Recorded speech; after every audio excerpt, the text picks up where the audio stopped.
عزیزان گرامی وقار، رسول پاک صلی اللہ تعالیٰ علیہ وسلم کی میلاد کے متعلق دلائل بہت سارے ہیں۔ ہاں، جس شکل سے منا رہے ہیں، ظاہر سی بات ہے زمانے کے بڑھتے بڑھتے ہر چیز میں ترقیاں ہوتی رہتی ہیں۔ سب سے بڑا سوال سنیوں سے یہی کیا جاتا، صحابہ نے منایا تھا، تابعین نے منایا تھا، اولیاء نے منایا تھا، یہ تو اب کے زمانے میں منایا جا رہا ہے۔ جلوس جو ہے اس کی تاریخ اعلیٰ حضرت فاضل بریلوی رحمۃ اللہ تعالیٰ علیہ نے بھی فرمایا، 8ویں صدی ہجری میں بعض عشاقان رسول نے جلوس نکال کر اپنے آقا کی بارگاہ میں خراج عقیدت پیش کیا، لیکن اس وقت موجود امت کے سارے علماء نے اس کو برا نہیں سمجھا، اس کو خراب نہیں سمجھا۔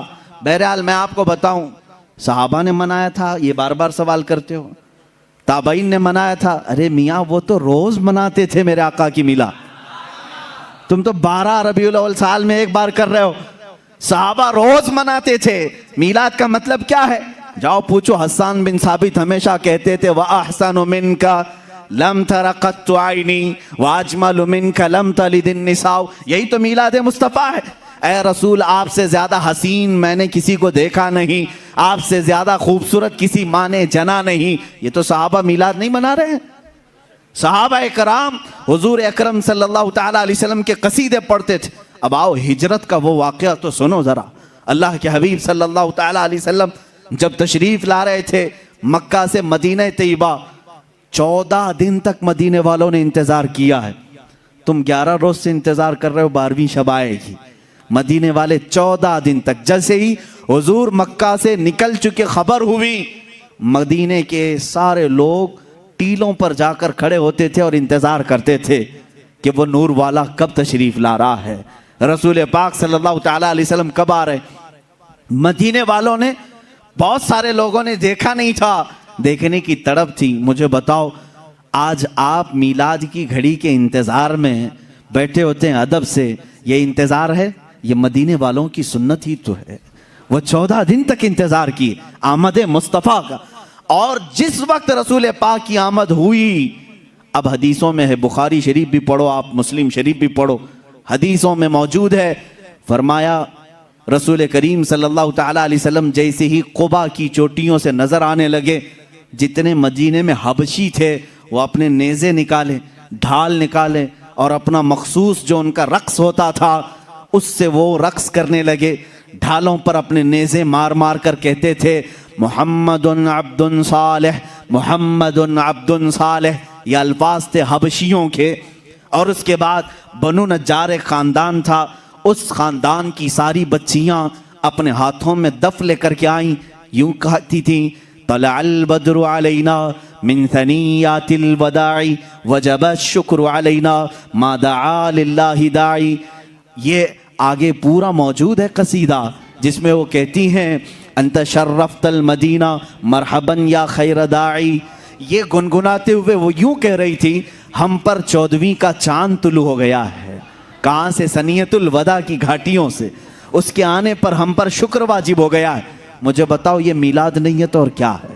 حضور پاک کی میلاد کا مطلب ہے حضور کی سیرت بیان کرنا، حضور پاک کی تعریف بیان کرنا، یہی تو میلاد ہے۔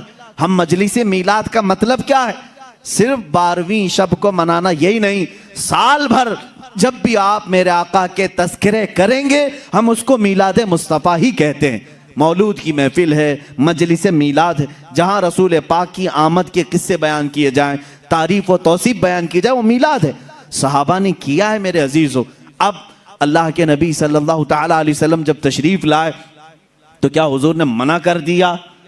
جو ہجرت کے بعد حضور تشریف لا رہے تھے۔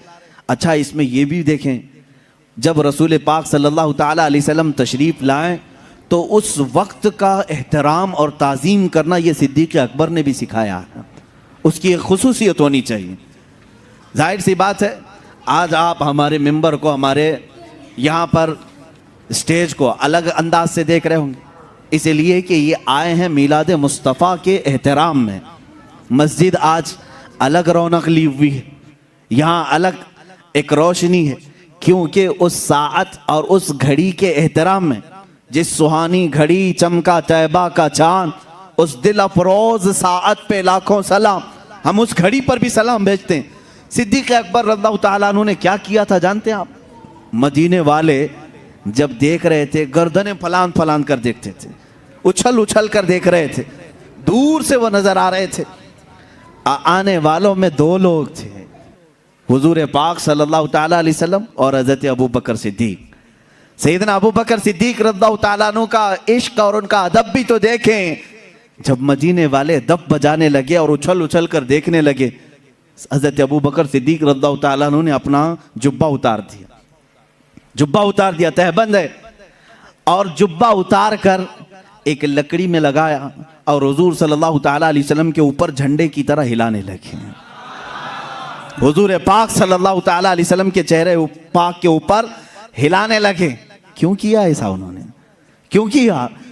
یہی تو ہم بھی کہتے ہیں، جب وہ آمد مصطفیٰ ہو تو ہم لہراتے ہیں، لوگوں کو بتاتے ہیں کہ یہ گھڑی عام گھڑی نہیں ہے۔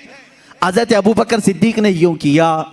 حضور پاک صلی اللہ تعالیٰ علیہ وسلم نے ان سے پوچھا بھی، ابو بکر اتنے دن سے مکہ سے چلے یہاں تک پہنچے، وہ آپ نے جبہ اتارا نہیں، لہرائے نہیں، مدینہ قریب آیا اور تم یہ اپنا جبہ اتار کر کے لہرا رہے ہو۔ صدیق اکبر کے عشق کو لاکھوں سلام، ادب و احترام کو لاکھوں سلام۔ عرض کرتے ہیں آقا بہت سارے مدینے والوں نے آپ کو اب تک دیکھا نہیں، میں یہ سوچتا ہوں کہیں وہ غلطی سے مجھے رسول نہ سمجھ لیں، میں نے اپنا جبہ اتار دیا ہے تاکہ مدینے والوں کو پتہ چلے آقا اور ہے غلام اور ہے۔ جھنڈے لہراتے ہیں تو پتہ چلتا ہے آقا تشریف لا رہے ہیں۔ یہ صدیق اکبر نے کر کے بتایا ہے، جب رسول تشریف لا رہے ہوں تو جھنڈے لہرائے جاتے ہیں، اس لیے کہ اس گھڑی کا ادب ہو، اس کا احترام ہو۔ مدینے والوں نے دیکھ کر ہی پہچان لیا، جو لباس اتار کر آ رہا ہے وہ غلام رسول ہے، اور جس کے سر پر جھنڈا لہرا رہا ہے اگرچہ جبے کا ہو وہ محمد الرسول اللہ ہے۔ میرے آقا صلی اللہ تعالیٰ علیہ وسلم کے آنے کا ادب و احترام مدینے والوں نے بھی کیا تھا۔ اب میں یہ کہتا ہوں کہ جسے مدینے والوں کی خوش قسمتی ملی وہ میرے آقا کی میلاد منائے گا، اور مدینے والوں میں اس کا حشر بھی ہوگا، کیونکہ میرے آقا نے فرمایا ہے من تشبہ بقوم فہو منہم، جو جس قوم کی عادت کو اپنائے گا دنیا میں، قیامت کے دن وہ اسی قوم کے ساتھ اٹھایا جائے گا۔ اے وہابیوں، تم مکہ کے ابلیس کے ساتھ غم مناؤ اور تمہارا قیامت کے دن حشر انہی کی جماعت کے ساتھ ہوگا۔